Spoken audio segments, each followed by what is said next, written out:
Hi, and welcome to Drafting Compliance with Hyperproof. In today's episode, we're going to be talking about gap analysis. As always, I'm Kane, he's Tom, and Tom, I have a bit of good news for you, actually. I canceled my wine club subscription.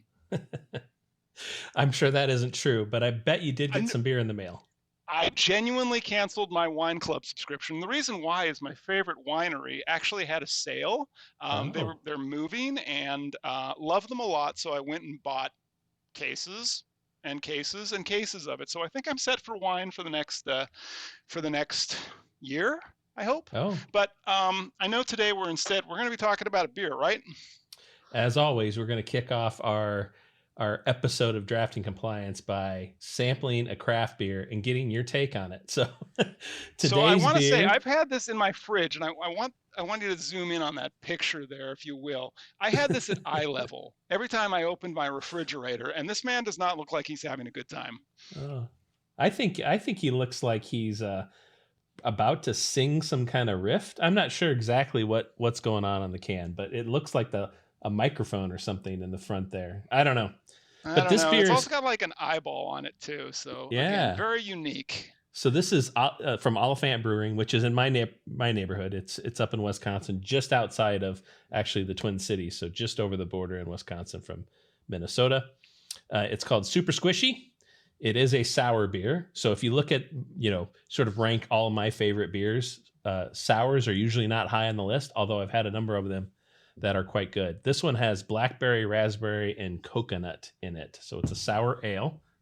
Yeah, I love that they've got the tasting notes posted right on the can. And I will say, I'm one of those people that I like coconut milk, but not coconut flakes. So Mm. 'cause that's just like not my thing. Well, I've And also, cracked Tom, mine. I've got that brand new beer glass that you sent. So Well, thank you for that. cheers. Yeah. Apparently, it will make the beer taste better, you said, right? It opens it up so it has you get more of the aromatics associated with it. But yeah, let's pour it and have a look.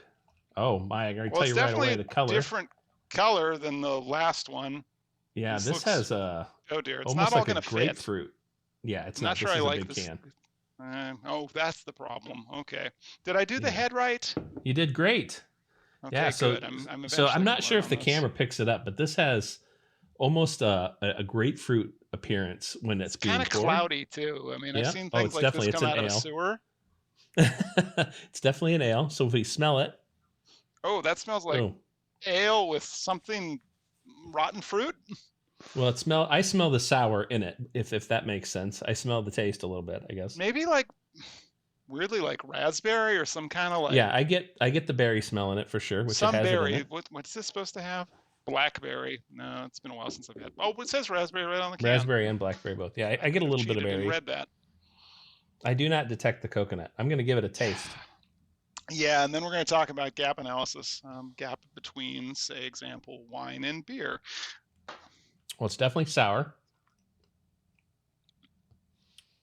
It's Oh gosh, that's oh so your reaction, as always, a little stronger oh, than I get mine. the coconut. Oh, my Yeah, the mind just coconut keeps comes late. going. Oh, and now berries.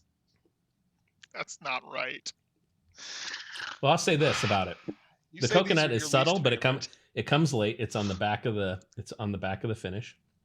Up front, you get the sour, but it's not overpowering sour like many of the sours I've had. It's actually a pretty good sour. You definitely taste the berries. The berries stick around the longest. Yeah. Well, that's Super Squishy from Oliphant Brewery. Not one of Kane's favorites, but I'm going to tell you as far as I would summarize as this: if you like sours, you'll like it. If you don't like sours, you may like it because sours are not one of my favorite, but I find this pretty palatable. If you don't like beer, you won't like it. Now, our prior agreement was that I was going to do a 2 to 10 scale, and I'm already refactoring the scale associated with this now, knowing that there are things worse than the 2. Mm. Let's keep this one on. Oh, geez, then we have to do maths. It's less than a 2, more than a 1, but let's round up and still call it a 2. Okay, 2. that's interesting. Well, I find this easily drinkable, so I could enjoy this probably on a summer's day pretty easily. So I'm going to give it a 6. on a scale, Six. because sours are still not what I would normally reach for, but I find this pretty good. Fantastic. Well, let's move on to gap analysis. So, as part of doing FedRAMP Moderate, you came into the organization, you evaluated kind of, and I've done consulting before, so gap analysis is not new. So it's kind of a where we are and where do we need to be. So tell me how you got that process started, Tom. Yeah, that's a great question. Is as you indicated, I'm new into the organization, so I've not been a hyperproofer for long. Although I can already tell you the company feels very much like my family already. So that's one of the benefits of being at Hyperproof. But I had to quickly kind of determine where we sit in terms of our current compliance sitting. Now, I want to draw the line of difference between information security and compliance here because they are two different things. We have a very mature InfoSec posture, meaning a lot of the pieces that you would expect in a mature security organization are in place because we built this thing greenfield not many years ago. So that gives us a leg up in the information security world. In the compliance world, that means all of those steps that you've taken are well documented and you've generated proof associated with them. You know that. Yeah, and in So our case, we're already SOC 2 Type 2, so we've got some of those artifacts existing. that's right. We have a number of those existing, although when you look at a SOC 2, that's a very prescriptive scope in Hmm. you have the ability to influence the scope in SOC 2 as well. Not so much in FedRAMP. FedRAMP is the scope is very large. It is prescriptive, like you know what you're going to get audited, but it's not narrow in band at all. So you have a lot to look under. In the case of moderate, you have 325 controls in which to um, you know, document appropriately, generate proof, have organized, and hand off. So what I did was pretty simple. When you come in an organization like this, which from a compliance perspective, we're somewhere in between greenfield and mature, Hmm. uh, I gather up all of the artifacts that are in place. And And part when of you that say is artifacts, that's like policies, procedures, anything else you looked at? guidelines and standards, which there were a Okay, couple of those as fantastic. Did well. we have any yellow sticky or any paper notebooks that you had to examine too? I sometimes have found those.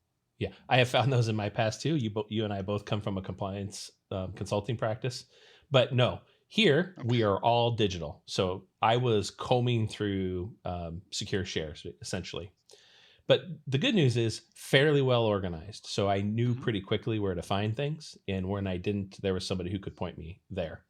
So when you look at that, you want to have a good understanding of what you want to compare against, right? In this case, for me, it's the FedRAMP moderate control set. I am very familiar with that control set, and certainly I brushed up on the 17 family of controls before I started that. But essentially, I want to say, okay, are we already suggesting that we're doing something in policy and or procedure? And if we are, can I prove that in one way or another? So for instance, one way of proof is to say we have some automated system that generates proof. I can tie it directly back to the policy or procedure, and we are good.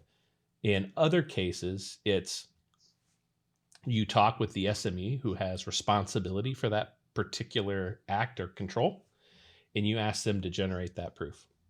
Hmm. In in my case, we are in a very compressed timeline. So I'm trying very hard to move quickly to implement. So I skipped over much of the interview. I did some of the interviewing, so don't get me wrong. I talked with a lot of Okay. people really quickly. But what I didn't do is sit down with anybody for a day and say, let me follow you through what you're doing on a daily basis. If I had more time, that's probably a more comfortable way for me to get in a position where I understand how informal controls are potentially being accomplished. If that makes All sense. right, and so looking at that, then you kind of spoke a little bit to a challenge there of just not having enough time. When you're thinking of documenting all of this, all of these gaps for gap analysis, were there any other challenges that you ran into that other organizations might face? Yeah, I would say no matter where in the life cycle of a project like this you sit, you're going to always have a struggle with resource time. So think of it this way: when you're doing compliance work to get a program move forward, you're sort of working on the business and you're not working in the business, if that makes sense. You're asking a bunch of operational folks to step out of their daily task assignments, sprints, whatever it is that they're working, whatever methodology they're working in, and pivot to a new set of work that basically asks them to prove they're doing what they think they already do, right? So it's not necessarily work that they wanted. they're So it's not excited exciting. about They're getting. not going to be Right. thrilled about that opportunity. Yep. Okay. That's right. But we walked through that in again in the sense of my timeline. I was very compressed. So I walked through a deeper dive on one control set of one family of controls. So access control is what I took a deeper dive in. And those were most of the questions I asked, right? So I said, how are we doing session timeouts? How do we manage people that come and go in the organization, right? So there's, I think, 43, 44 controls just in access control. So by diving deep in that one control family, I had a pretty good understanding of how we, in a larger sense, have approached compliance in the organization. So I took a shortcut and I extrapolated from one control family what I thought it was going to be across all control families, where I should say that a little differently. I reviewed all policy, so I knew where we were missing policy and procedure. Mm-hmm. But in terms of operationalizing those controls, I took a leap of extrapolating from one family. That's purely because of timeline. So if you're going to do this as honest and as well documented as you possibly can, you would actually physically walk through all of those things, each control family, and understand the gap analysis. Okay, so I just and you could be wrong, right? And I think you've probably had these situations too, where somebody doesn't show you an artifact, document, a policy, whatever, and then as part of your readout to the client, they have said, "Well, wait, you didn't ask me, and I've got this." They pull out a massive document, so that still could happen, right? Where you could have missed or omitted an artifact, right? oh And that would actually be a 100%. good thing in this case because we're Yep, working internally on the business as opposed to a consultancy where you're giving them a readout that they're presumably playing, good coin for it, right? that's right. And then the other thing that's important to know is you may in fact have let's pick a policy, an access control policy in place. That access control policy doesn't necessarily meet the requirements of FedRAMP. Right. So it's one thing to have the policy in place. And so for instance, I read through our access control policy. I would say it's 60 to 70% of the language in there met FedRAMP, but we Mm-hmm. needed to edit it to make it FedRAMP compliant, right? And most of those edits were to formalize controls that are already in place. All right. And how have you been communicating all of this, all of these gaps that you've been finding? Have you found something that works really well? Is this going into a PowerPoint deck? You're writing this up in just lengthy Word documents? Are you putting yellow stickies on a wall and making a Yeah. spider web with like red string? What you doing for that communication of gaps? Yep. Perfect. So I pulled together a PowerPoint presentation, presented it to the leadership team. Really, the goal of that was to inform them of where I think we sat day one of the Mm-hmm. project and give them a sense of the lift given the timeline that we needed to go through. So in our case, we're on a 12-month timeline. It's extremely aggressive. I think by any organizational measure, that's an aggressive timeline. The average That is is. 18 months, but the Mm-hmm. average also contemplates a dedicated team of SMEs. So what we have here is very compressed. So in order to get that project plan built, I really worked backwards from the timeline. So I built a timeline that said, hey, if we want to be ATO certified by the end of 2023, Mm-hmm. what are the pieces of that process that are outside of my control, namely the timeline of the sponsorship and the timeline of the authorization board. And then I said, what is the average timeline for a 3PAO to do a readiness assessment? Mm-hmm. So all of that together, if it runs smoothly, the part out of my control is 6 months. So that means that we'd have to plug any gaps that you identified during gap analysis in the next 6 6 months. months. That's All correct. And right. that's how we derived our project timeline. It's pretty simple math. And here's what we didn't contemplate is we did not contemplate what that means to existing resources in the organization. We are certainly contemplating that as we go through the project now. But if I were to say there is one mistake that we've made so far, it's that we were not more forceful upfront with the resource requirements needed. Okay, and that's just making sure that people understand that either this is a new task on top of their existing workload or that we might actually have, are you suggesting we might have to have additional dedicated resources to support this effort? Well, that's certainly an option. I would say Okay, we so that's have. something you'd see in other organizations, right? Where you could bring in like a Yep. consultancy or bring in additional like contract resources. Yep. Those are certainly options. And I'll tell you this: if you're going to bring in contract resources, if you're going to put them directly on the project, they're probably going to be documentation specialists and or Mm-hmm. SMEs on the compliance platform itself.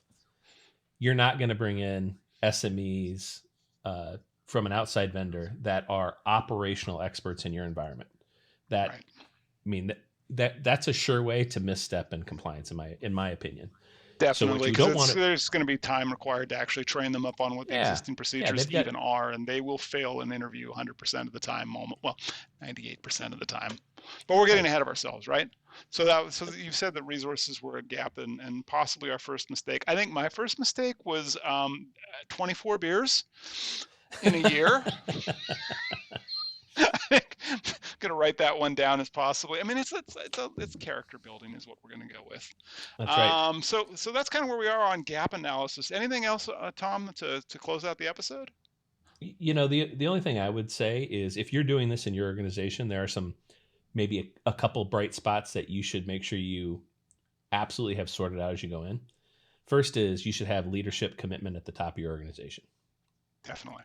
So if you're going through any compliance uh, journey and you don't have buy-in at the leadership level, one, it's required by most frameworks, but two, you're going to fail in terms of achieving what you set out to achieve initially.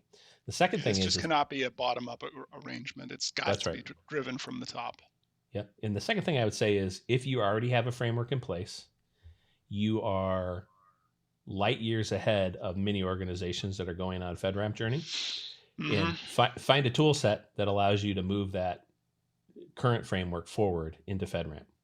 And when you say a framework, you mean something like NIST cybersecurity framework or Yep. Center for Internet Security's critical security controls or something like that, right? Not just You've the got it. framework that Joe, who is in the basement, thought up the other day.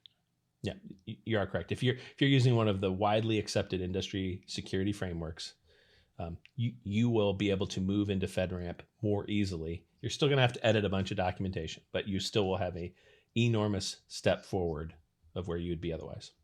Fantastic. All right. Well, I think our next episode will be coming out. We'll probably, I'm not sure what we're going to talk about. I think it's going to be the progress we make in this sprint, right? That'll Yeah, probably be one of our absolutely. first things. Any obstacles that we face, any obstacles we overcome. Hopefully, more obstacles that we overcome. And again, a different beer than I'm going to be frightened of anything. This has just got like 80s graffiti logo, so I'm going to be feared of anything else that comes in the mail that looks like that. But Well, Tom, I as enjoyed always, it. yeah, uh, I'm glad that you did. I can still taste a little bit of it, even despite drinking water. But with that, again, this has been Drafting Compliance. We will see you next time. Thanks, everyone. Thank you.